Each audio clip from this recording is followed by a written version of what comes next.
अस्सलाम वालेकुम students, Kaif 6 MFA। Previous lecture में हमने थोड़ी सी MFA के सिलेबस की बातें की, देखा हमारा पेपर क्या है। दो पोर्शन हैं, managerial analysis part A, financial का पार्ट बी। कोई MCQs भी हमारे पेपर में 15 नंबर के टेस्ट होते हैं, कोई 12 से 13 MCQs होते हैं। हाँ, पार्ट बी में सिर्फ फाइनेंशियल एनालिसिस का पोर्शन होगा और पार्ट ए में मैनेजरियल एनालिसिस के क्वेश्चन होंगे, लेकिन MCQs पूरी बुक के कंबाइन होंगे। हमने बात की कि हमारा सिलेबस जो है वो कोई 3 एरियाज़ में डिवाइड किया गया है। एक मैनेजरियल एनालिसिस का एरिया है, 30 to 40 मार्क्स का पेपर यहाँ से टेस्ट होता है, जिसमें हमारे चैप्टर 1 to 9 मीन पहले 9 चैप्टर्स हैं।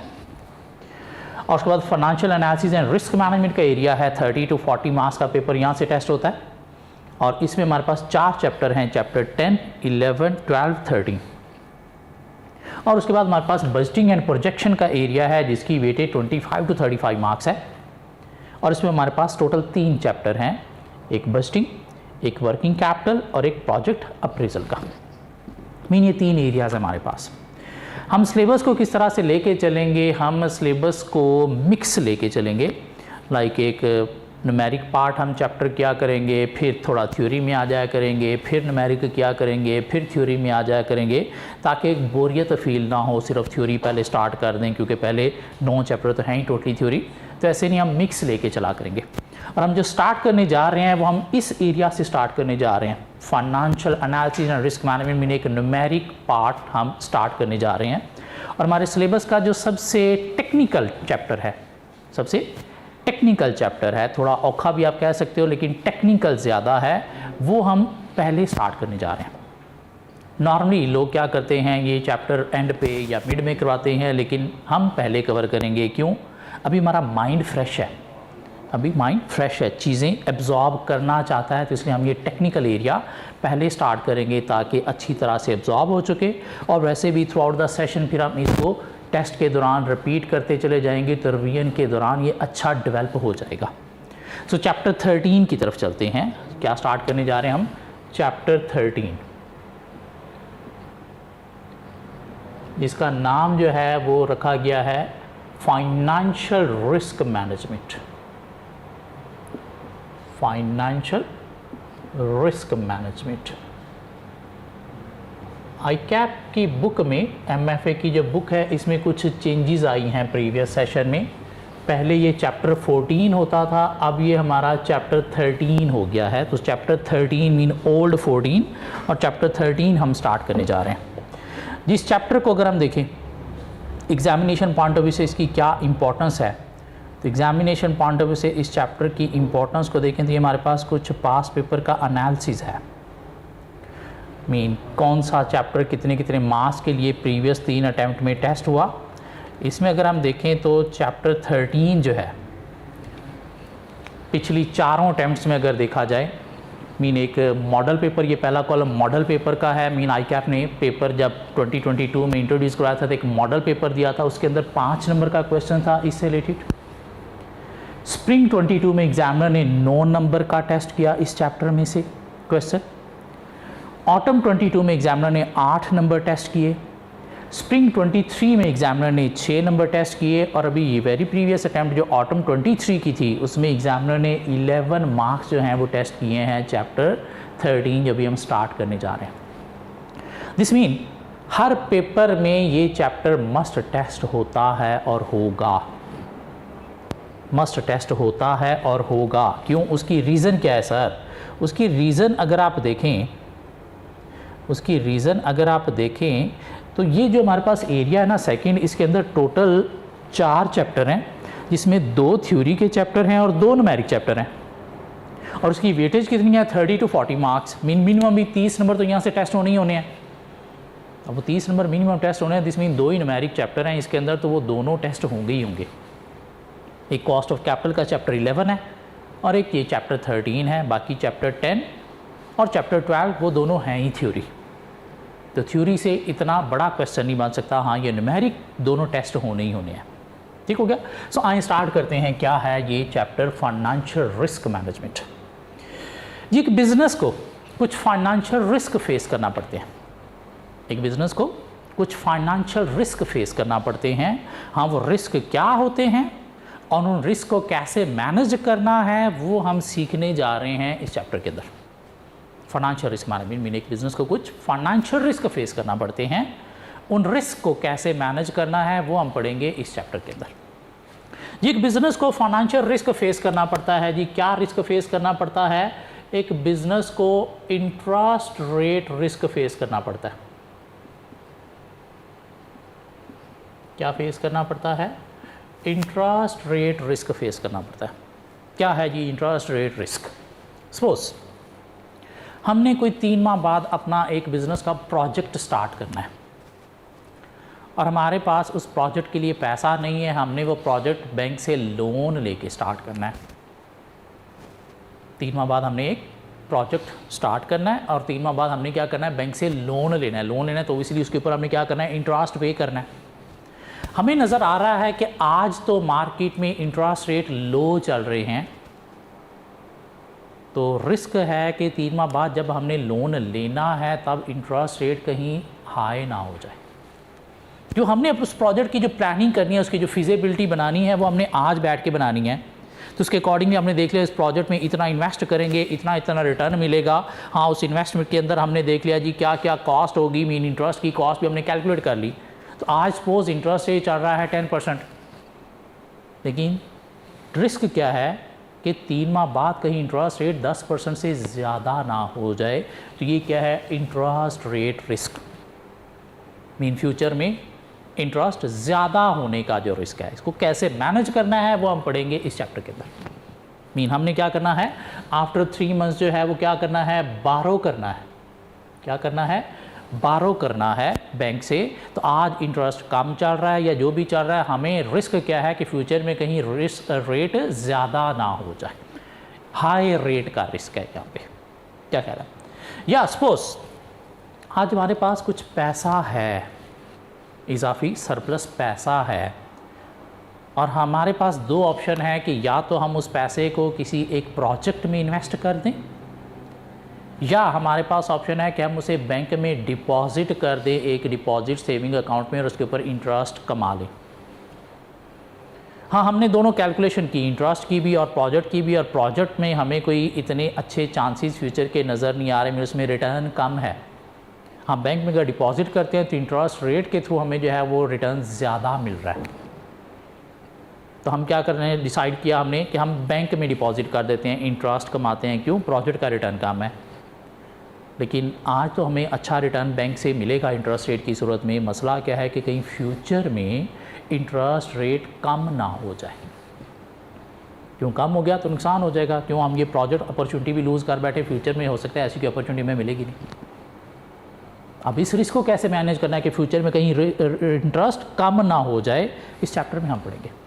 तो इंटरेस्ट रेट रिस्क है क्या कि हमने सपोज फ्यूचर में बारो करना है, तो मसला है कि कहीं इंटरेस्ट रेट हाई ना हो जाए फ्यूचर में जब हमने बारो करना है। क्यों? आज बारो करके फ़ायदा नहीं है ना कि इंटरेस्ट 3 माह का पे करेंगे, हमें जब ज़रूरत है तभी इंटरेस्ट पे हम लोन लेंगे ना। क्या ख्याल है? या हमारे पास पैसा है और हम बैंक में डिपॉजिट करने जा रहे हैं और आज अच्छा इंटरेस्ट हमें नज़र आ रहा है, लेकिन रिस्क क्या है कि फ्यूचर में कहीं इंटरेस्ट लो ना हो जाए। मीन बारो की सूरत में हो सकता है या फिर डिपॉजिट की सूरत में हो सकता है। और बारो की सूरत में क्या है? High rate risk. रिस्क क्या है कि कहीं फ्यूचर में रेट हाई ना हो जाए, लेकिन डिपॉजिट की सूरत में क्या है? लो रेट रिस्क। मीन फ्यूचर में कहीं इंटरेस्ट रेट हाई ना हो जाए, नहीं कम ना हो जाए, क्योंकि आज हाई पे तो हम डिपॉजिट कर रहे हैं, फ्यूचर में कहीं कम ना हो जाए, मीन लो रेट रिस्क। यहाँ तक की बात समझ आती है। एक बिजनेस को फाइनेंशियल रिस्क फेस करना पड़ते हैं। क्या वो फाइनेंशियल रिस्क हो सकता है? इंटरेस्ट रेट रिस्क हो सकता है। इंटरेस्ट रेट रिस्क क्या है कि हमें 3 माह बाद बैंक से पैसा बारो करना है किसी प्रोजेक्ट में इन्वेस्ट करने के लिए। क्यों? हमने प्रोजेक्ट 3 माह बाद स्टार्ट करना है।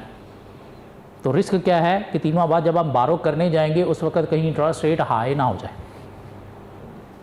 या इंटरेस्ट रेट रिस्क क्या है कि आज हमारे पास कुछ सरप्लस पैसा है जो हम प्रोजेक्ट की बजाय बैंक में डिपॉजिट करके इंटरेस्ट उस पर अर्न करने जा रहे हैं, लेकिन रिस्क क्या है कि हम बैंक में आज तो डिपॉजिट कर देंगे, फ्यूचर में कहीं इंटरेस्ट रेट लो ना हो जाए। कैसे मैनेज करेंगे पढ़ेंगे इस चैप्टर के अंदर। अभी हम सिर्फ रिस्क क्या है वो देख रहे हैं। एक बिजनेस को फाइनेंशियल रिस्क फेस करना पड़ता है जी। क्या फाइनेंशियल रिस्क फेस करना पड़ता है? कमोडिटी रिस्क फेस करना पड़ता है।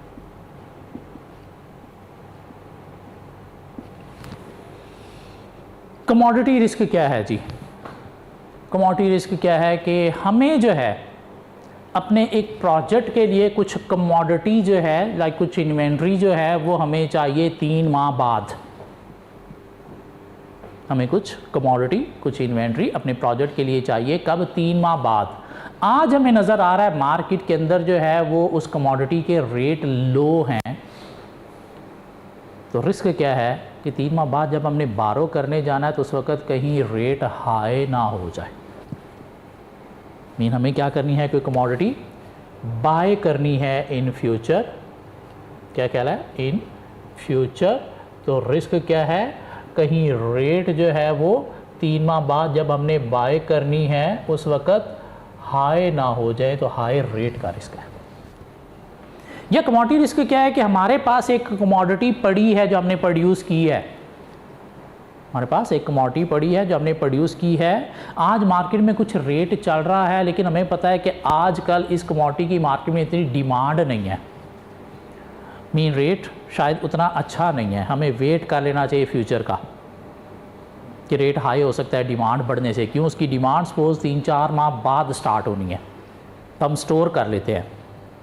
लेकिन मसला क्या है कि अगर 3-4 माह बाद कोई और बड़ा सप्लायर भी मार्केट में आ गया तो उस सूरत में कहीं रेट और ज़्यादा कम ना हो जाए।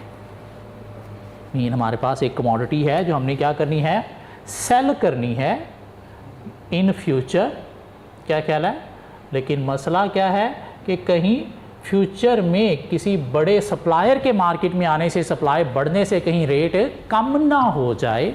अब इस रिस्क को कैसे मैनेज करना है ये भी हम पढ़ेंगे इस चैप्टर के अंदर। तो एक बिजनेस को कुछ फाइनेंशियल रिस्क फेस करना पड़ते हैं। क्या वो हो सकते हैं? इंटरेस्ट रेट रिस्क, कि हमने फ्यूचर में कुछ बारो करना है, तो मसला क्या है कहीं फ्यूचर में जब हमने बारो करना है उसका रेट हाई ना हो जाए।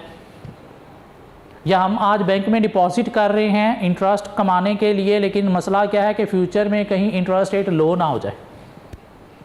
कमोडिटी रिस्क फेस करना पड़ता है एक बिजनेस को। क्या कि हमने फ्यूचर में कोई कमोडिटी बाय करनी है, लेकिन मसला क्या है कि जब हमने बाय करनी है उसका रेट कहीं हाई ना हो जाए।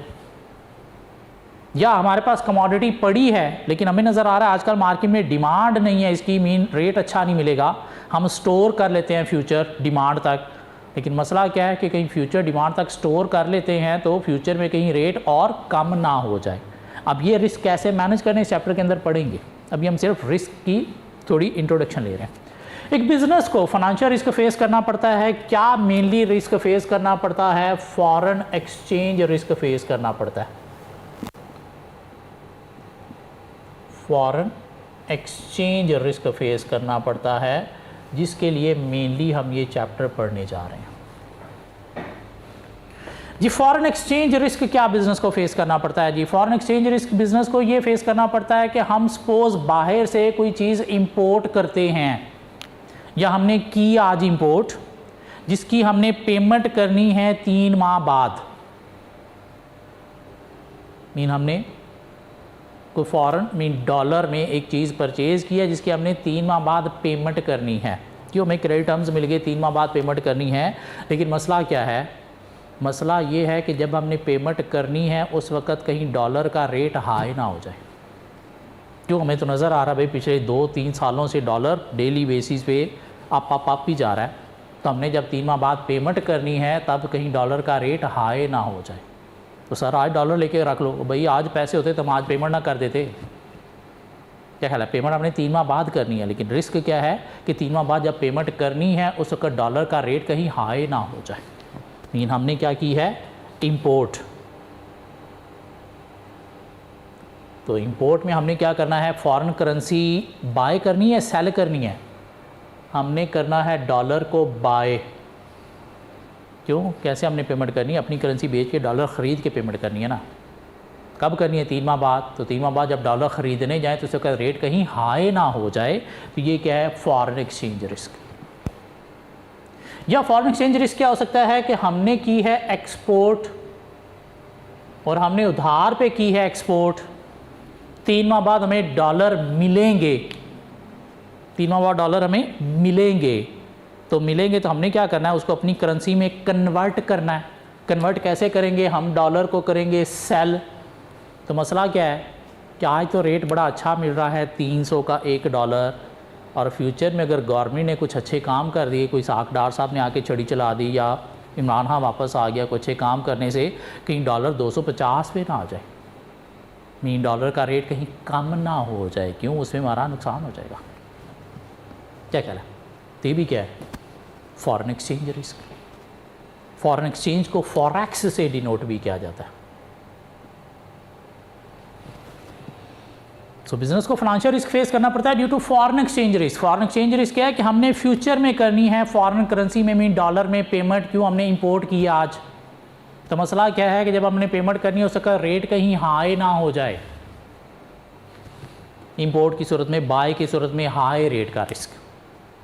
क्या ख्याल है, या हमने की है एक्सपोर्ट, बाहर माल भेजा है, तो बाहर से हमें पेमेंट डॉलर में मिलनी है, कब, 3 माह बाद।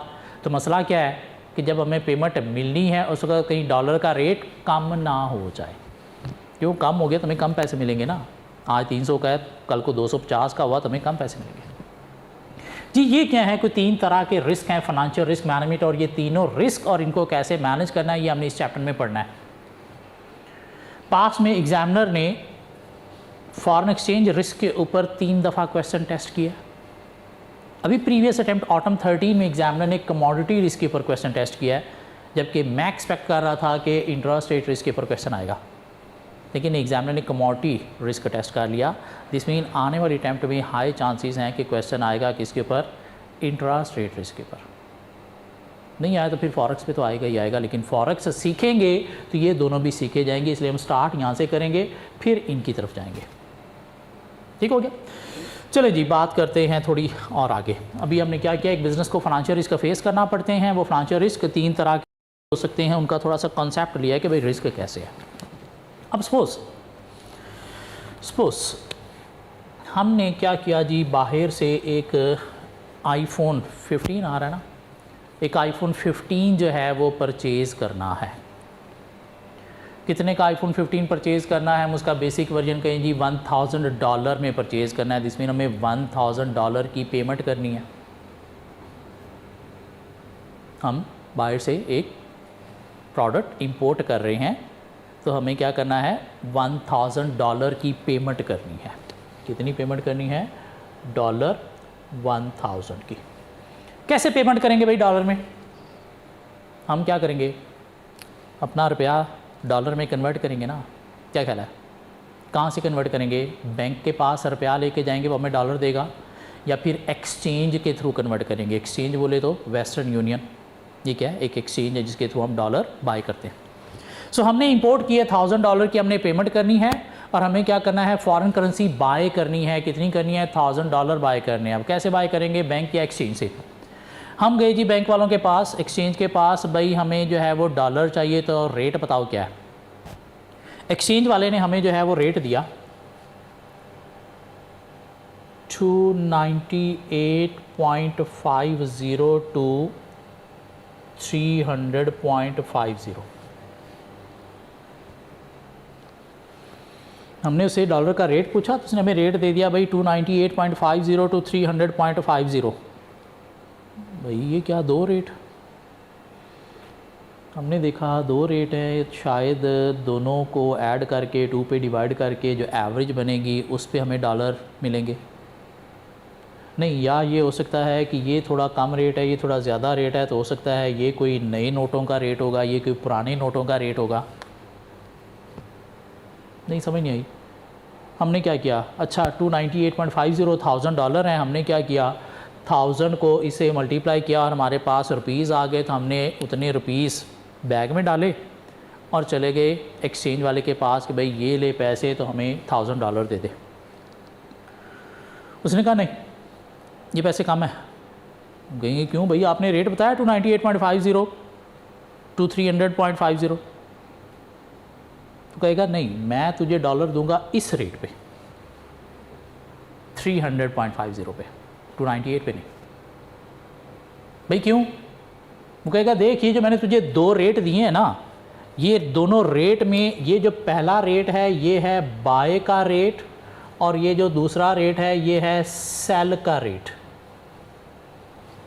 तो हम कहेंगे हम बाय ही तो कर रहे हैं, तूने दिया बाय का रेट एक सेल का रेट, तो हम बाय ही तो कर रहे हैं, तो ये लो बाय वाले रेट पे हमसे पैसे लो और डॉलर दो। कहेगा नहीं डैश आदमी, ये रेट कहाँ पे लिखा हुआ है? मेरी दीवार पे। ये रेट किसका है? मेरा। कि मैं अगर तुझसे डॉलर बाय करूँगा तो इस रेट पे बाय करूँगा और मैं अगर तुझे सेल करूँगा तो इस रेट पे सेल करूँगा। मीन ये बाय सेल हमारा नहीं है, बाय सेल किसका है? एक्सचेंज का।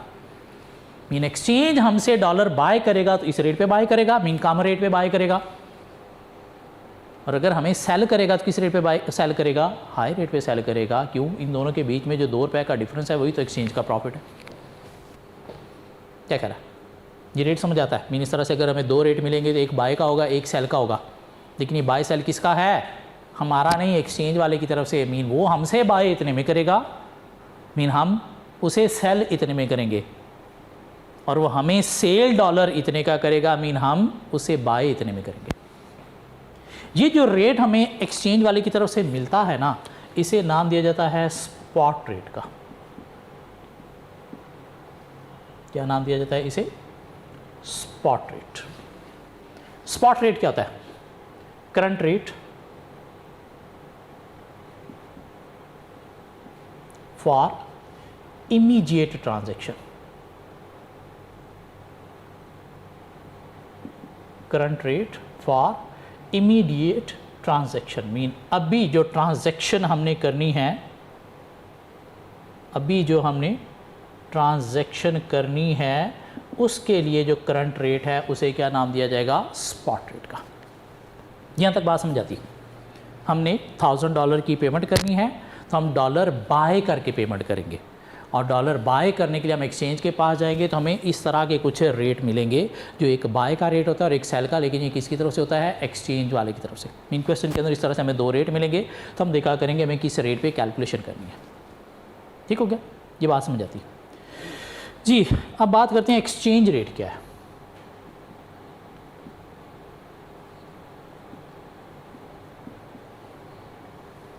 एक्सचेंज रेट क्या है? A rate at which one currency can be exchanged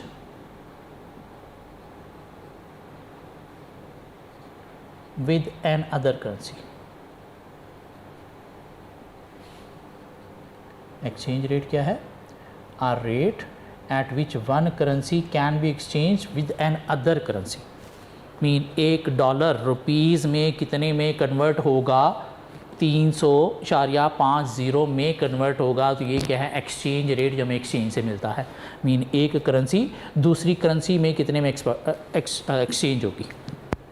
mean $1 पाक रुपी में कितने में एक्सचेंज होगा? तो $1 300 पाक रुपी में एक्सचेंज होगा। क्या ख्याल है? लेकिन डॉलर की बात करें तो डॉलर डिफरेंट कंट्रीज़ के डिफरेंट है। अमेरिका का अमेरिकन डॉलर है, कनाडा का कैनेडियन डॉलर है, ऑस्ट्रेलिया का ऑस्ट्रेलियन डॉलर है, तीनों के रेट डिफरेंट है। तो इस डेफिनेशन को अगर हम थोड़ा सा और अच्छा बनाएं तो क्या कहेंगे? A rate at which one country's currency, a rate at which one country's currency can be exchange with another country's currency. क्या ख्याल है? वन करेंसी नहीं, one country's currency can be exchange with another country's currency.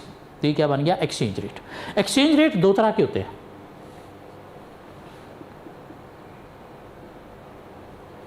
Fixed exchange rate होता है और floating exchange rate होता है। Fixed exchange rate and floating exchange rate. Floating exchange rate क्या है? फ्लोटिंग एक्सचेंज रेट ऐसा exchange rate है जो चेंज होता है through forces of demand and supply. के सपोज ये डॉलर की डिमांड है, ये डॉलर की सप्लाई है, तो ये जो रेट मार्केट में चल रहा है इस पे आपको डॉलर मिलेंगे। ये क्या है? Floating exchange rate. डिमांड अगर जो है वो बढ़ गई, सपोज D से D1 हो गई, तो रेट भी क्या हो जाएगा, बढ़ के क्या हो जाएगा, P1 हो जाएगा। पाकिस्तान में जो एक्सचेंज रेट चल रहा है वो फ्लोटिंग एक्सचेंज रेट है, मीन डॉलर की डिमांड और सप्लाई की वजह से डॉलर के रेट चेंज होते हैं। डिमांड क्यों बढ़ती है डॉलर की? भाई हमारी इंपोर्ट बढ़ रही है तो डॉलर की डिमांड बढ़ रही है। क्यों? हमें फ़ॉरेन पेमेंट करनी है डॉलर में। इंपोर्ट क्यों बढ़ रही है? हमारी वजह से। हमारी वजह से कैसे सर? भाई आप अपने आप को देखो, आज से 3 साल पहले आपके हाथ में जो मोबाइल होता था कितनी कॉस्ट वाला होता था? 30 से 50 हज़ार वाला। आज 2,50,000 बल्कि 3, 4, 5, 50 वाला आपके हाथ में मोबाइल आ गया है। तो ये आपके पर्सनल लेवल पे इंपोर्ट बढ़ी है। अकेले बंदे की, पूरी जनता को मिला लो तो कितनी इंपोर्ट बढ़ी? तो क्या डॉलर ऊपर नहीं जाएगा? एक्सपोर्ट आपने क्या किया है? कुछ भी नहीं। क्यों? आपकी प्रोडक्शन ही नहीं है कि आप एक्सपोर्ट कर सको। प्रोडक्शन क्यों नहीं है? आपके बिजनेस में इन्वेस्टमेंट ही नहीं है। इंपोर्ट, अब तो हम खाने पीने की चीज़ें बाहर से इंपोर्ट कर रहे हैं और इंपोर्ट कर रहे हैं तो डॉलर, भाई डिमांड बढ़ रही है तो रेट बढ़ना ही बढ़ना है। आज इंपोर्टेड गुड्स यूज़ करना बंद कर दो, डॉलर नीचे आ जाएगा। लेकिन हम मर जाएंगे बंद कर देंगे तो क्या ख्याल है? तो ये जो free forces of demand supply के अकॉर्डिंगली डॉलर का रेट चेंज हो रहा है, फॉरेन करेंसी का रेट चेंज हो रहा है, ये क्या है? Floating exchange rate. उसी तरह से अगर सप्लाई बढ़ेगी, सपोज S से S1 हो गई, तो यहाँ पे जो है वो क्या हो जाएगा? डॉलर का रेट नीचे आ जाएगा। क्या ख्याल है? ये क्या है? Floating exchange rate. कुछ कंट्रीज के अंदर डॉलर का रेट जो है वो फिक्स है। आज से मैं 12 साल पहले दुबई गया था, तब भी वहाँ पे $1 3.65 दिरहम का था। आज भी वहाँ पे $1 3.65 दिरहम का ही है। ये क्या है? Fixed exchange rate. कैसे? वहाँ की गवर्नमेंट ने क्या किया हुआ है? अपने पास डॉलर के रिज़र्व रखे हुए हैं अच्छे खासे, और वो देखते हैं जैसे ही मार्केट में डॉलर की डिमांड बढ़ी है, वो उस रिज़र्व में से डॉलर की सप्लाई मार्केट में दे देते हैं ताकि प्राइस मेंटेन रहे। मार्केट में डॉलर ज़्यादा आ गया है, गवर्नमेंट डॉलर बाय करके अपने पास रिज़र्व में रख लेती है ताकि डॉलर की प्राइस जो है वो क्या रहे? सेम रहे। ये क्या है? फिक्स्ड एक्सचेंज रेट, जो कुछ कंट्रीज़ के अंदर चल रहा है। अच्छे कंट्री जिनके पास फॉरेन करेंसी रिज़र्व अच्छे हैं। आपने सुना होगा आज से कोई 5-7 साल पहले इसहाक डार साहब ने डॉलर को मेंटेन रखा हुआ था 106 रुपये पे, जिस वजह से इसहाक डार साहब की रिप्यूट है डॉलर के बारे में कि डॉलर सिर्फ इसहाक डार साहब ही मेंटेन कर सकते हैं और कोई नहीं कर सकता। वो कैसे मेंटेन किया हुआ था?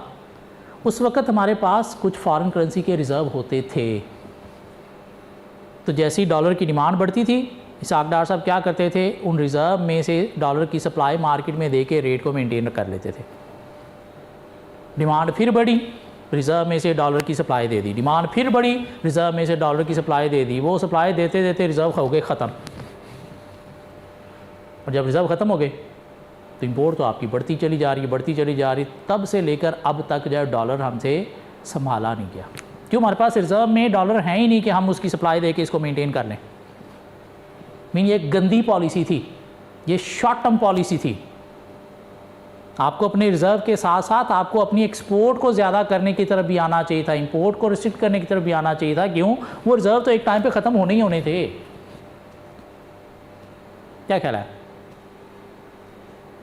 अब दोबारा इसहाक डार साहब को बुलाया गया, लेकिन डॉलर कंट्रोल नहीं बल्कि और बढ़ता चला गया। क्यों? भाई रिज़र्व होंगे तो वो कंट्रोल करेगा ना। अब वो जादू की छड़ी नहीं चली। क्या ख्याल है?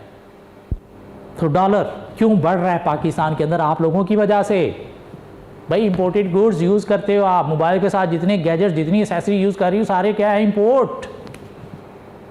ये आपके एक पर्सनल लेवल पे है तो पूरी जनता की आप इंपोर्ट जमा कर लें। क्या ख्याल है? कुछ बातें हमने की। एक बिजनेस को फाइनेंशियल रिस्क फेस करना पड़ता है।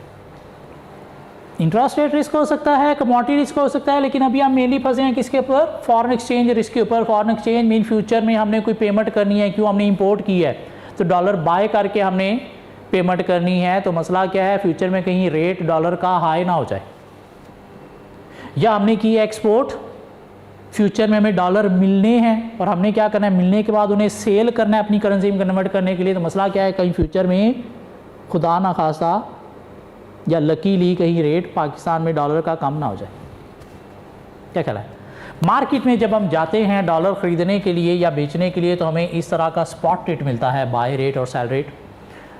मीन हमने अगर बाय करना है तो यूज़ करेंगे एक्सचेंज का सेल रेट, हमने अगर डॉलर सेल करना है तो हम यूज़ करेंगे एक्सचेंज का बाय रेट। क्या ख्याल है? एक्सचेंज रेट क्या है? एक ऐसा रेट जिस पे एक कंट्री की करेंसी दूसरे कंट्री की करेंसी में एक्सचेंज की जा सकती है, उसे क्या नाम देते हैं? एक्सचेंज रेट, जो दो तरह का होता है, फिक्स्ड होता है या फिर फ्लोटिंग होता है। क्या ख्याल है? ऐसी बात है जी। हम मार्केट में गए डॉलर ख़रीदने के लिए, तो मार्केट में हमें एक मिला स्पॉट रेट, एक हमें मार्केट में मिलता है फॉरवर्ड रेट भी। क्या मिलता है? फॉरवर्ड रेट, जो इस तरह का होता है कि आपको जी 1 मंथ फॉरवर्ड रेट। एक्सचेंज वाले ने कहा भाई स्पॉट रेट तो ये है, लेकिन फॉरवर्ड रेट जो है वो है जी हमारे पास बाय का 310 और सेल का है जी 312। ये क्या रेट है? सपोज हमने 1 मंथ बाद पेमेंट करनी है, तो हमें 1 मंथ बाद डॉलर ख़रीदने हैं, तो उसका रेट भी हमें मार्केट से मिलता है, जिसे क्या नाम देता है? फॉरवर्ड रेट का। हमने सपोज 3 माह बाद पेमेंट करनी है, तो हमें फिर क्या मिलेगा मार्केट से? 3 मंथ्स का फॉरवर्ड रेट मिलेगा, जिससे हो सकता है थोड़ा और ज़्यादा होगा। ये क्या होता है ये हम पढ़ेंगे आगे चल के। ये एक फॉरेन एक्सचेंज रिस्क को मैनेज करने का एक हेजिंग टूल है, जिसके थ्रू हम रिस्क को मैनेज करते हैं फॉरवर्ड कॉन्ट्रैक्ट के थ्रू। ये क्या होता है नेक्स्ट लेक्चर में हम कवर करेंगे। ठीक हो गया? जी यहाँ पे अगर हम आए, हम मार्केट में जाते हैं डॉलर ख़रीदने के लिए, तो हमें 2 रेट मिलते हैं, बाय और सेल का रेट। दिस मीन हमने अगर डॉलर बाय करने हैं तो हम बाय करेंगे एट दिस रेट, अगर हमने डॉलर सेल करने हैं तो हम सेल करेंगे at this rate. This mean हम क्या करेंगे? बाय एट हायर करेंगे, मीन बाय एट हाई करेंगे डॉलर, और अगर हमने सेल करने हैं तो हम सेल एट लो करते हैं। ये बात समझ आती? यहां से हमारा एक गोल्डन रूल निकलेगा,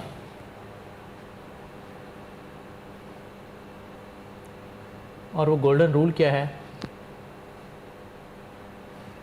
पे मोर रिसीव लेस। मीन अगर हमने इंपोर्ट की है तो हमने डॉलर करने हैं बाय, मीन हमने करनी है फॉरेन करेंसी में पेमेंट, और जब हमने डॉलर बाय करने हैं तो हाई रेट पे हमें बाय करना पड़ेंगे, मीन हमें पे मोर करना पड़ेगा। और अगर हमने एक्सपोर्ट किया, हमें डॉलर मिलने हैं, तो हमने डॉलर सेल करने हैं, तो सेल किस पे करोगे? इस रेट पे। फिर उस सूरत में हमें जो रिसीव होगा पाक रुपये में वो क्या होगा? लेस होगा। ये बात समझ आती? सो ये हमें गए जी डॉलर बाय करने के लिए मार्केट से $1000 बाय करने थे, हम गए मार्केट में एक्सचेंज वाले के पास, उसको हमने इस रेट के अकॉर्डिंगली पाक रुपये दिए 3,05,000 और हमें $1000 मिल गए, हम वो लेके आ गए। और हमने जिसे मोबाइल लेना था उसे हमने आके दिए $1000 कि ये ले भाई हमें दे आईफोन नया। उसने कहा वो तो बिक गया। यार अभी तो मैंने तुझे पूछा था, तूने कहा था। उसने कहा भाई डिमांड बड़ी है, बड़े लोग मेरे पीछे थे, मेरे पास तो वैसी लिमिटेड सी क्वांटिटी थी, वो बिक गया। अच्छा अब नेक्स्ट कब आएगा? नेक्स्ट तो आने में भाई बाहर से मंगवाना है, कुछ 40-45 दिन लग जाएंगे। 40-45 दिन लग जाएंगे यार, कोई देख। उसने कहा नहीं है ही नहीं भाई, 45 दिन बाद मिलेगा। अच्छा अब ये डॉलर हम क्या करें? नहीं हो सकता डॉलर कहीं फ्यूचर में कम ना हो जाए। हम वापस चले गए एक्सचेंज वाले के पास, यार ये भी मैं तुझसे $1000 लेके गया था ना, वो चीज़ मुझे मिली नहीं, तो प्लीज़ ये अपना $1000 वापस ले ले। वो कहेगा ठीक है ला, लेकिन किस रेट पे वापस लेगा? वापस किस रेट पे लेगा? वो इस रेट पे उसने हमें बेचा इस रेट पे है, लेकिन हमसे वापस किस रेट पे लेगा? इस पे।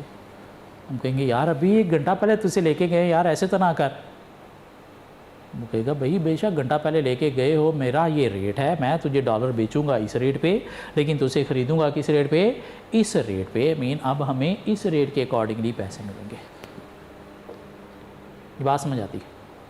जब भी एक्सचेंज वाले से हमने डॉलर बाय करने हैं तो हायर रेट पे मोर, लेकिन जब हम उसे डॉलर देने गए हैं, बेशक उससे ख़रीदे हुए ही देने गए हैं, तो रिसीव लेस हमें लो रेट पे सेल करना पड़ेगा।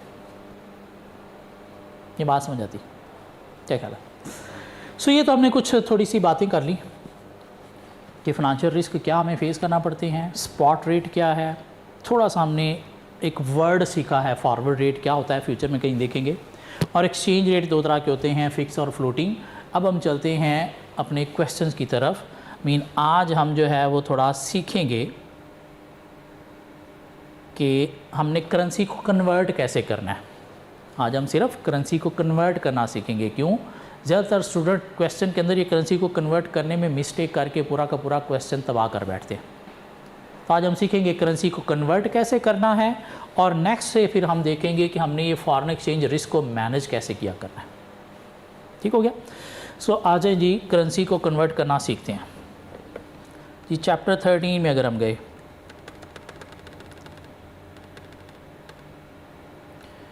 इसके क्वेश्चन में हम गए तो हमें यहाँ पे एक क्वेश्चन मिल गया, क्वेश्चन नंबर 1। क्या कहता है जी question number 1? Calculate how much sterling exporter would receive और how much sterling importer would pay. Sterling, हमें ना इस चैप्टर को डील करने के लिए कुछ करेंसीज जो हैं उनके नाम और उनके कुछ सिंबल्स भी पता होने चाहिए। कुछ करेंसी के नाम और सिंबल्स पता होने चाहिए। हमें पता है कि हमारा जो पाकिस्तान की करेंसी है वो क्या है, PKR, पाकिस्तान रुपी, या उसको यूँ हम रुपीज़ भी लिखते हैं। क्या ख्याल है? इंडिया का जो रुपी है उसे INR का नाम दिया जाता है, Indian rupees, Pakistan rupees, Indian rupees. Bangladesh की जो करेंसी है वो क्या है, टका। अमेरिका का डॉलर है, उस डॉलर को इस तरह से एस के अंदर यूँ एक लाइन से डिनोट किया जाता है।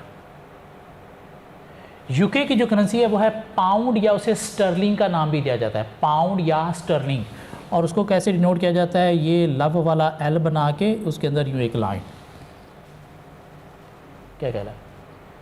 जो यूरोप की करेंसी है वो है यूरो, EURO, यूरो। और उसको कैसे डिनोट किया जाता है, यूं ये एक ई बना के उसके अंदर एक डंडा। जापान की जो करेंसी है वो क्या है, येन। और येन कैसे बनता है, ये वाई लिख के उसके नीचे यूं एक डंडा। क्या ख्याल है? तुर्की की जो करेंसी है वो क्या है, लीरा। इन कुछ कंट्रीज की करेंसी का हमें जो है वो पता होना चाहिए। खैर पढ़ते हैं, आगे पढ़ेंगे हमें कुछ और भी पता चल जाएगा। So calculate how much sterling exporters would receive और how much sterling importers would pay. Sterling exporter या इंपोर्टर कितना रिसीव या पे करेगा, दिस मीन आपकी होम कंट्री जो है वो क्या है, स्टर्लिंग करेंसी वाली। मतलब क्या हुआ, यूके में आप बैठे हो। Ignoring the banks commission, bank के कमीशन वगैरह को इग्नोर करना है आपने, मीन सिंपल कैलकुलेशन करनी है। इन each of the following situation if they were to exchange currency and sterling at the spot rate, mean अगर वो करेंसी को स्टर्लिंग में स्पॉट रेट पे कन्वर्ट करेंगे तो a UK exporter receive a payment from a Danish customer of 150,000 kroner। Danish Denmark के लोगों को बोला जाता है, और डेनमार्क की जो करेंसी है वो क्या है, क्रोन।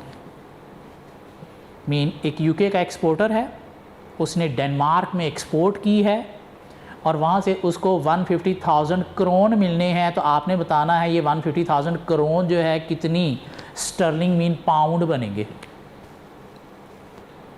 और उसके लिए उसने हमें ये रेट भी दे दिया कि Danish krone to pound, krone to pound. ये जो डिवीजन के नीचे वाली करेंसी होती है ना, ये होती है 1। इसका मतलब क्या हुआ कि एक पाउंड जो है वो इक्वल होगा 9.4340 करोन के, या 9.5380 करोड़ के मीन ये बाय वाला रेट आ गया और ये सेल वाला रेट आ गया। क्या कह रहा है, ये बात समझ आती है? जैसे $1 जो है वो इक्वल था इतने या इतने रुपीज़ के, तो यहाँ पे 1 पाउंड जो है वो इतने या इतने करोड़ के इक्वल है। पार्ट बी को छोड़ के अभी सिर्फ पार्ट ए, मीन हमने क्या करना है कि उसे 150,000 करोड़ मिलने हैं, तो आपने ये रेट यूज़ करते हुए बताने हैं कि वो पाउंड कितने बनेंगे। How much sterling exporter would receive, mean कितने पाउंड वो रिसीव करेगा। क्यों? उसने की है एक्सपोर्ट, एक्सपोर्ट करने के बाद उसको इतने करोड़ मिलेंगे, तो उसने क्या करना है, करोड़ बेच के उसको क्या करना है, अपने पाउंड में कन्वर्ट करना है। अब जब भी इस तरह से 2 रेट दिए होंगे ना, तो यहाँ पे स्टूडेंट कैलकुलेशन में बड़ी मिस्टेक करते हैं। इसलिए जब भी ये 2 रेट दिए होंगे तो हम 2 कैलकुलेशन किया करेंगे। कैसे, आइए सीखते हैं आज। सो हम करने जा रहे हैं जी क्वेश्चन नंबर 1 और उसका पार्ट ए, और उसमें 2 करेंसीज हैं, एक हमारे पास पाउंड है और एक हमारे पास करोड़ है। तो हम क्या करेंगे, पहले तो लिखेंगे जी कि एक्सपोर्ट की है, और हमने क्या करना है जी, कन्वर्ट करना है किस चीज़ को, पेमेंट है या रसीट है, रसीट है, उसको हमने कन्वर्ट करना है किस में, पाउंड में। तो हम करेंगे जी पेज को 2 हाफ्स में यूँ डिवाइड, इधर एक तरफ हम लिखेंगे करोड़ और इधर लिखेंगे पाउंड, इधर लिखेंगे हम करोड़ और इधर लिखेंगे पाउंड। ये बात समझ आती है यहाँ तक, करोड़ और पाउंड। ऐसी है। हमने क्या निकालना है, हमने क्या निकालना है यहाँ से, करोड़ हमारे पास दिए गए हैं, 2 रेट है हमारे पास, एक है 9.4340, तो हम कहेंगे जी 9.4340 इज़ इक्वल टू 1 पाउंड, और दूसरा रेट क्या है 9.5380, तो हम लिखेंगे जी 9.5380 इज़ इक्वल टू 1 पाउंड। यहाँ तक बात समझ आती है? अब हमने पाउंड निकालने हैं, क्या ख्याल है? तो पाउंड क्या है हमारा है जी x, और करोड़ कितने हैं 150,000। कहाँ सर ये क्वेश्चन में दिए जो आपको रिसीव होने, उसको आपने पाउंड में कन्वर्ट करना है। तो हम इधर भी लिख देंगे जी 150,000 जो है हमारे पास करोड़ हैं, और हमने पाउंड मीन x फाइंड करना है। अब यहाँ से क्या करो, क्रॉस मल्टीप्लिकेशन कर दो। क्रॉस मल्टीप्लिकेशन करेंगे तो क्या बनेगा sir, x into 9.4340 is equal to 1 into 150,000। x कैसे फाइंड करोगे, x is equal to 150,000 divided by 9.4340। तो x की वैल्यू मुझे दे दें प्लीज़ यहाँ से, और इधर भी क्या आ जाएगा उसी तरह से, x into 9.5380 is equal to 1 into 150,000, और x जो है वो इक्वल हो जाएगा 150,000 डिवाइडेड बाय 9.5380। प्लीज़ दोनों मुझे x की वैल्यूज़ दे दें यहाँ से, दोनों x की वैल्यूज़ दे दें। ये पहली वाली क्या आ गई जी, x की वैल्यू 15,900, क्या कह रहा है, और दूसरी तरफ x की वैल्यू क्या आ गई 15,727। अब ये 2 वैल्यूज़ हमारे पास आ गई। अब हमने यहाँ से डिसाइड करना है कि हमारा आंसर कौन सा है। हम क्या कर रहे हैं, इंपोर्ट कर रहे हैं, एक्सपोर्ट कर रहे हैं। एक्सपोर्ट, हमें फॉरेन करेंसी मिली तो हमने क्या करनी है, वो सेल करनी है ना, क्या कह रहा है। और जब भी हमने सेल करनी है तो हमें क्या मिलेगा, कम मिलेगा या ज़्यादा मिलेगा, कम मिलेगा। तो इन दोनों में से कम वैल्यू कौन सी है, 15,727 या 15,900, 15,727। तो हम क्या कहेंगे जी, हमारा जो आंसर है वो क्या होगा जी, पाउंड 15,727 रसीट, ये हमारा आंसर है।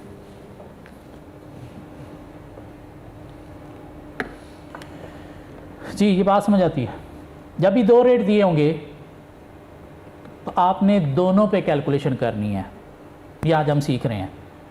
और दोनों पे कैलकुलेशन करके दो अमाउंट्स आ गई तो आपने देखना है, अगर तो इंपोर्ट है तो फिर पेमेंट हमने करनी है तो उस सूरत में पे मोर बड़ी अमाउंट आपका आंसर होगा, और अगर एक्सपोर्ट है मीन आपने रिसीव करना है तो रिसीव लेस होता है तो छोटी अमाउंट आपका आंसर होगा।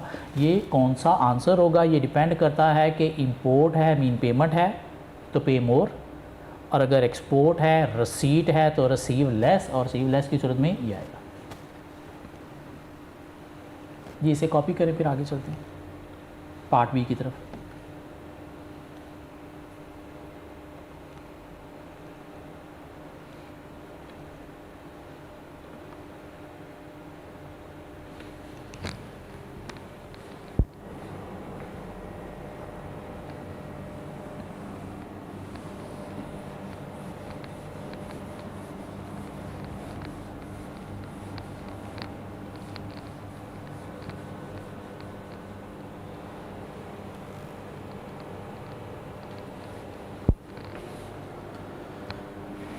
जी पार्ट बी की तरफ आए आप। A UK importer buy goods from a Japanese supplier and pay 1 million yen, 1 million ए के साथ 6 शून्य, ठीक हो गया 10 लाख। सो अब आपने इंपोर्ट की है जापान से, आप कहाँ पे हो यूके में, और 1 मिलियन येन आपने पेमेंट करनी है, तब आपने बताना है पाउंड कितने बनेंगे, क्या ख्याल है? और रेट ये हम आपके पास दो, ट्राई करेंगे ज़रा खुद से। पेज को 2 हाफ्स में डिवाइड करें। पार्ट बी क्वेश्चन नंबर 1 का, और अब आपके पास क्या है जी, पेमेंट,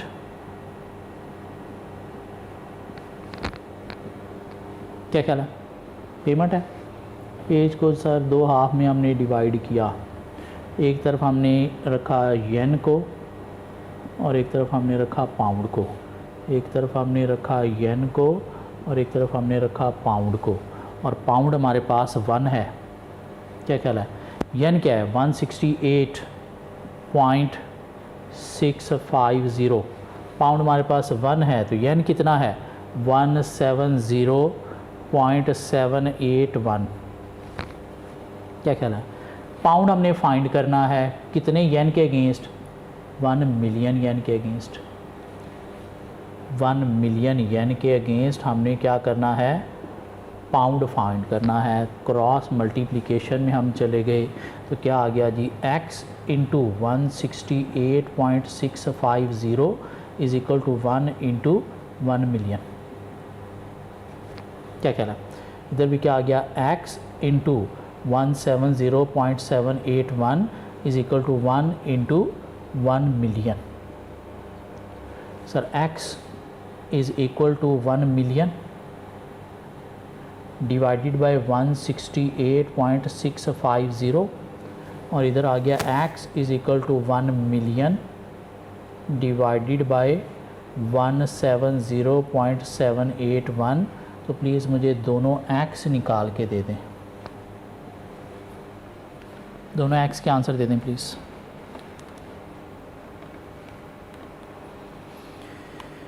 जी पहला x क्या आ रहा है? 5929, दूसरा x 5855। जी रिसीट है या पेमेंट है? पेमेंट है, तो पे मोर की सूरत में देखिएगा कौन से पाउंड ज़्यादा हैं, 5855 या 5929? 5929, ये आपका क्या आ गया? आंसर आ गया। इन दोनों कैलकुलेशन करके फिर आपने देखना है, रिसीट है तो रिसीव लेस, पेमेंट है तो पे मोर। ये बात समझ आती? ये क्वेश्चन नंबर 1 क्लियर होता है, क्या कहला? चलिए आगे क्वेश्चन नंबर 2 की तरफ चलते हैं।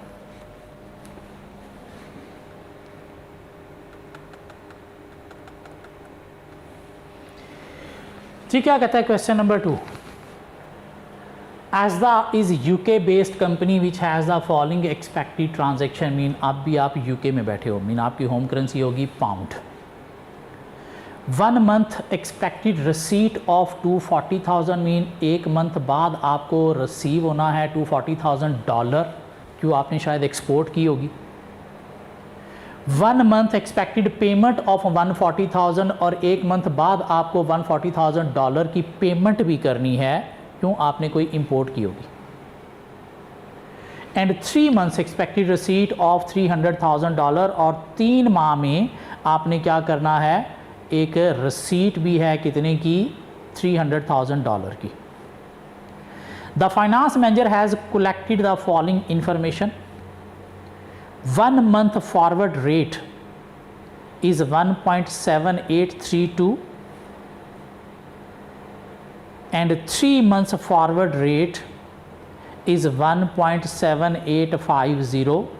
Calculate the expected sterling receipt, sterling mean pound में receipt, in 1 month and in 3 months using the forward market। जी 2 तरह की आपने जो है वो कैलकुलेशन करनी है, 1 मंथ की भी और 3 मंथ्स की भी। हम देखो क्वेश्चन में क्या है हमारे पास, 1 मंथ में हमने इतना रिसीव करना है, इतना पे करना है, तो इसको नेट किया जा सकता है। 240 की रसीट है, 140 की पेमेंट है, तो नेट में हमने क्या करना है, 1 लाख की रसीट लेनी है 1 मंथ में, ऐसी है। और 3 मंथ्स में हमने क्या करना है, 3 लाख की रसीट लेनी है, और दोनों के रेट हमारे पास दिए गए हैं। अब आएंगे ज़रा इस क्वेश्चन की तरफ, देखिएगा क्या करते हैं। ये मिटा दूँ,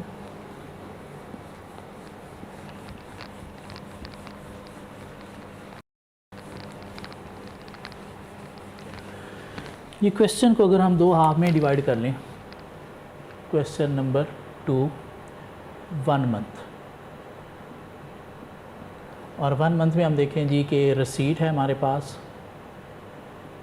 कितने की, $240 की, और पेमेंट है हमारे पास कितनी, $140 की। तो नेट हमारे पास जो है वो क्या आ गया, रसीट है 1 मंथ में कितनी, $1 लाख की, जिसकी हमने कैलकुलेशन करनी है, ऐसी है। पर हमारे पास रेट क्या है, एक ही रेट दिया गया, 2 कैलकुलेशन की हमें ज़रूरत ही नहीं है। क्या कह रहा है, तो एक के लिए भी हम क्या करेंगे जी, एक तरफ हमने रख लिया डॉलर और एक तरफ हमने रख लिया जी पाउंड, और रेट देखिएगा $1.7832 पर पाउंड, मीन पाउंड 1 है, डॉलर कितना है 1.7832। अब 1 मंथ की कैलकुलेशन कर रहे हैं तो इसलिए 3 मंथ्स वाला आपने रेट नहीं यूज़ करना, सिर्फ 1 मंथ वाला यूज़ करना है। 1.7832 क्या ख्याल है, और हमने फाइंड करने हैं ये पाउंड, और हमारे पास ये कितना है, ये हमारे पास 1 लाख। तो क्रॉस मल्टीप्लिकेशन क्या कहती है, x into 1.7832 is equal to 1 into 100,000। क्या ख्याल है, so x is equal to 100,000 divided by 1.7832। तो यहाँ से जो x है वही आपका आंसर होगा। प्लीज़ मुझे कैलकुलेशन करके आंसर दें कि कितना है।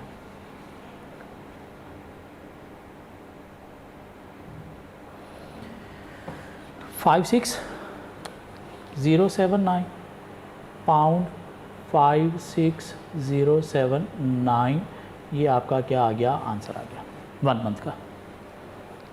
क्या ख्याल है, इसी में हम चले जाते हैं जी अब 3 मंथ्स के अंदर, और उसमें हमारे पास क्या है, 300,000 की रसीट है। तो लिखेंगे जी रसीट ऑफ $300,000। क्या किया हमने जी, एक तरफ डॉलर है, एक तरफ हमारे पास पाउंड है, पाउंड 1 है, और डॉलर कितना है, 3 मंथ्स का रेट 1.7850, 1.7850। और हमारे पास जी ये x हमने फाइंड करना है, और ये कितना है, $300,000। क्रॉस मल्टीप्लिकेशन कहती है जी x into 1.7850 is equal to 1 into 300,000, और x जो है वो इक्वल हो जाएगा 300,000 डिवाइडेड बाय 1.7850। तो आपके पास यहाँ पे पाउंड आ जाएंगे, प्लीज़ मुझे बता दें कितने आए। 300,000 डिवाइड बाई 1.7850, 168067, ये आपका आंसर आ गया। क्या ख्याल है? दो रेट दिए हो तो इस तरह दो कैलकुलेशन कर लेनी है, एक रेट है तो फिर हमने वो एक इक्वेशन बना के कैलकुलेशन कर लेनी, लेकिन ये इक्वेशन ज़रूर बनानी है प्लीज़ जी। क्वेश्चन 1 हो गया, क्वेश्चन 2 हो गया। अब क्वेश्चन 3 का पार्ट ए मैं करवा देता हूँ, पार्ट बी सी आपके लिए होमवर्क दे दूँगा। नेक्स्ट लेक्चर में हम क्या करेंगे, उनके आंसर मैच कर लेंगे, बल्कि बी सी डी 3 आपको होमवर्क दे दूँगा। क्या ख्याल है?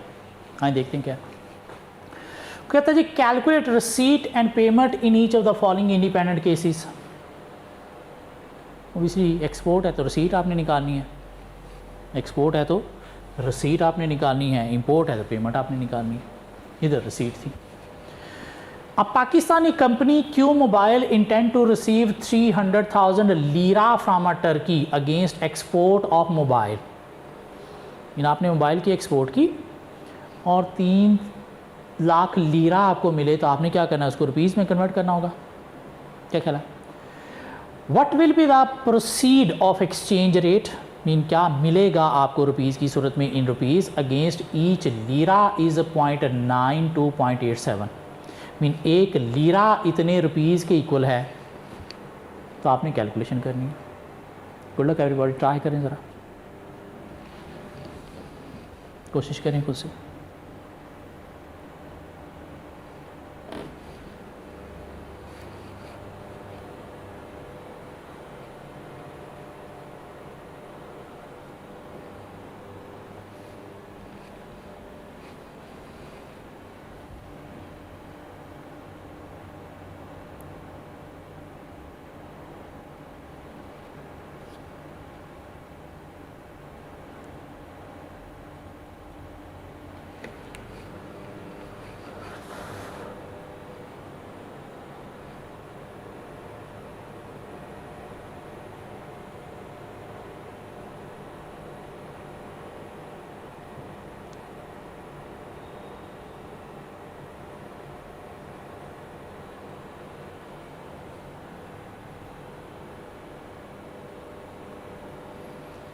जी क्या करेंगे, दो कैलकुलेशन करेंगे पेज को हाफ में डिवाइड करके। सो क्वेश्चन 3 का पार्ट ए हम करने जा रहे हैं। यहाँ पे मैं कैलकुलेशन करने लगा हूँ दोनों। सो है क्या जी, रसीट है, पहले तो ये लिख लें आप कि रसीट है कितने की, 300,000 लीरा की। ठीक है, इसको हमने रुपीज़ में कन्वर्ट करना है, तो एक तरफ हमारे पास रुपीज़ है और एक तरफ हमारे पास लीरा है। क्या ख्याल है? ऐसे ही है। और रुपीज़ हमने कहा जी कि कितना है 0.9 और लीरा है 1, और हमने रुपीज़ फाइंड करना है और लीरा हमारे पास है कितना 300,000 का। तो क्रॉस मल्टीप्लिकेशन अगर हम करेंगे तो क्या बन जाएगा, x is equal to 300,000 into 0.9। ऐसे है ना, x इंटू 1 और ये मल्टीप्लाई बाई दिस 1 हो जाएगा। तो प्लीज़ यहाँ से आंसर दे दें, x इज़ इक्वल टू कितना 270,000 रुपीज़। क्या कह रहा है? अब दूसरी कैलकुलेशन करेंगे। दूसरी कैलकुलेशन में भी क्या करेंगे जी, रुपीज़ और दूसरी तरफ क्या है, लीरा। रुपीज़ है हमारे पास कितना 0.87 और लीरा कितना है हमारे पास 1, और रुपीज़ हमने फाइंड करना है, लीरा हमारे पास है कितना 300,000। तो यहाँ पे भी क्या आ जाएगा, x is equal to cross multiplication क्या कह रही है 300,000 इंटू 0.87। तो यहाँ से भी आप x दे दें, कितना बनता है,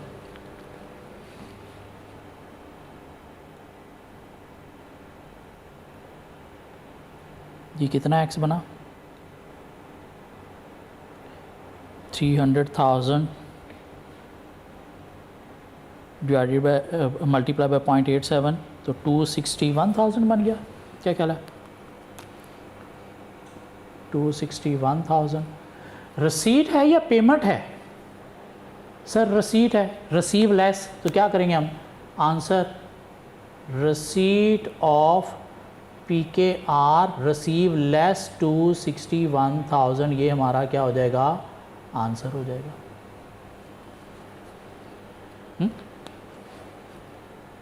इसका पार्ट BCD आप खुद से करोगे, कल हम आंसर मैच करेंगे। अब आए थोड़ी सी बातें और करते हैं। ये लाइन मैं अभी ऊपर से थोड़ी सी मिटाने लगा, यहाँ से एक छोटा सा कंसेप्ट डिस्कस करने जा रहे हैं जी। हमने बात की कि अगर हमने की है इंपोर्ट तो हमें करनी है पेमेंट। अगर हमने की है इंपोर्ट तो हमें करनी है पेमेंट। तो पेमेंट की सूरत में पे मोर और रसीट की सूरत में रिसीव लेस। अब ये जो कैलकुलेशन है ना, यहाँ पे हमारे पास दो तरह के केसेस आया करेंगे। एक हमारे पास केस आया करेगा डिवीजन का, या हमारे पास केस आया करेगा मल्टीप्लिकेशन का। ठीक हो गया? मीन ये दो कैलकुलेशन की बजाय हम डायरेक्ट भी कैलकुलेशन कर सकते हैं, लेकिन आज नहीं, 2-3 लेक्चर के बाद। अब पे मोर की सूरत में अगर तो केस आ गया मल्टीप्लाई का, तो आपने जो मल्टीप्लाई करना है वो आपने करना है हाई रेट से। पे मोर की सूरत में मल्टीप्लाई करना है हाई रेट से। और अगर केस आ गया आपके पास डिवाइड का, तो डिवाइड आपने करना है लो रेट से। एक रटा हम लगा रहे हैं। और रिसीव लेस में अगर केस आ गया मल्टीप्लाई का, तो आपने मल्टीप्लाई करना है लो रेट से। और अगर केस आ गया डिवाइड का, तो डिवाइड आपने करना है हाई रेट से। क्वेश्चन नंबर 1 का पार्ट ए अगर हम देखें, इधर थी रसीट, रिसीव लेस, केस था क्या? डिवीजन का। रिसीव लेस केस था डिवीजन का, तो डिवाइड करते वक्त आपका आंसर जो आएगा वो हाई रेट पे डिवाइड करने से आएगा। सर एक ये रेट था, एक ये रेट था, हाई रेट कौन सा था? 9.4340 या 5380? 5380। तो आपका आंसर जो आया था वो भी यहीं से आया था। क्यों? डिवीजन के केस में हाई रेट से डिवाइड करना है, रिसीव लेस की सूरत में, रसीट की सूरत में। इसके पार्ट बी में अगर हम आए, तो इधर क्या थी? पेमेंट, पे मोर।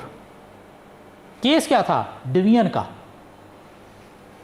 पे मोर डिवाइड का केस, तो लो रेट से डिवाइड करना है। दो रेट थे, 1.68650, 1.70781। तो किस रेट से डिवाइड करना है आपने? लो रेट से। तो आपका आंसर भी इधर से ही लो रेट से ही आया था। क्या ख्याल है? अब अगर हम आए क्वेश्चन नंबर 2 में, उसमें तो खैर रेट ही एक था। क्वेश्चन नंबर 3 में आए, रसीट थी, रिसीव लेस, मल्टीप्लाई का केस। और मल्टीप्लाई में क्या करना है? लो रेट से मल्टीप्लाई करना है।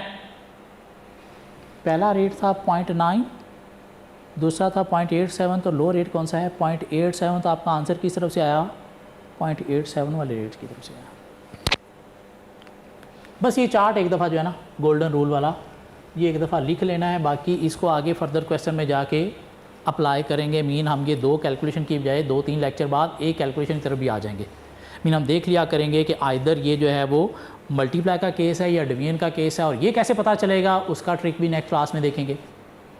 और उससे हमें पता चलेगा कि डिवीजन का केस है तो हमने पे मोर की सूरत में क्या करना है? लो रेट से डिवाइड करना है। नहीं, ये रसीट का केस है तो हमने क्या करना है? रिसीव की सूरत में। मल्टीप्लाई का केस है तो लो रेट से मल्टीप्लाई करना है।